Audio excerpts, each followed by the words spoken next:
Hello traders, Gary Wagner here, just about 10:30 in Honolulu.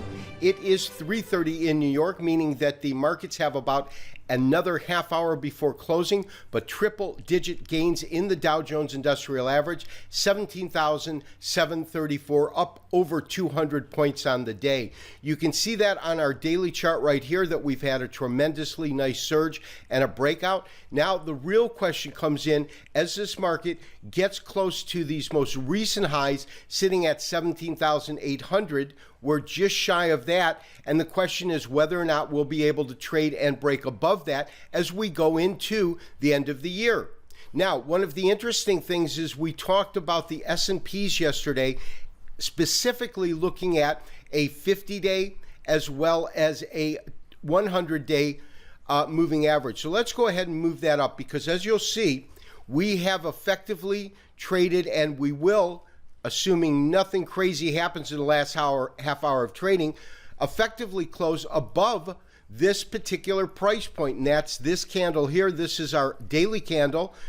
We talked about the fact that yesterday we noticed that we genuinely had a cross between the 50 and the 200-day moving average, with the 50-day, the short-term moving above the long-term. That typically will be signaling a buy. The fact that we've got this market significantly higher, and considering the fact that just as recently as the 18th of December, we had the market down at 1992 in terms of some intraday lows. We're currently back up at 2,072. So quite a move in the market. Now, strategy. My sense is that as long as we can hold above this 200-day moving average, we should in fact effectively try to take a stab at these recent highs, 2109.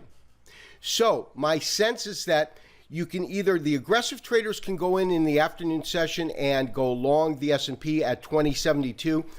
I prefer to maybe wait until the open tomorrow. If we get any kind of firm open, we'll position ourselves then. Because my real question, as I said before, is how the market is going to react right at this point, because that's currently where we're at. So we've had a nice surge to the upside today. Absolutely no question about that. I like when I see that, and that is what we were looking for. So as I said, all of the conditions for setting up a long S&P trade seem to be coalescing here as we go into the end of the year.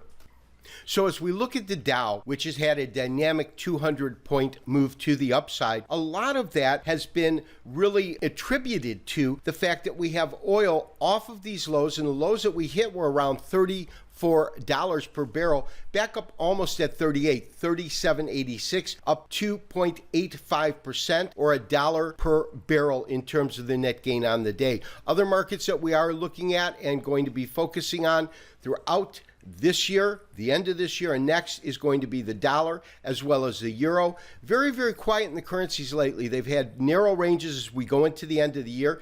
Dollar is slightly higher, 98.14. This has been Gary Wagner, wishing you as always good trading. We'll talk to you tomorrow for another Trending Markets. And as I said, take a look at the S&P. Aggressive traders can go in the afternoon session. We'll probably wait until the morning. If we do change our mind, we will send out an official trade alert either today or tomorrow in time to pull the trigger on the S&P trade. Bye-bye.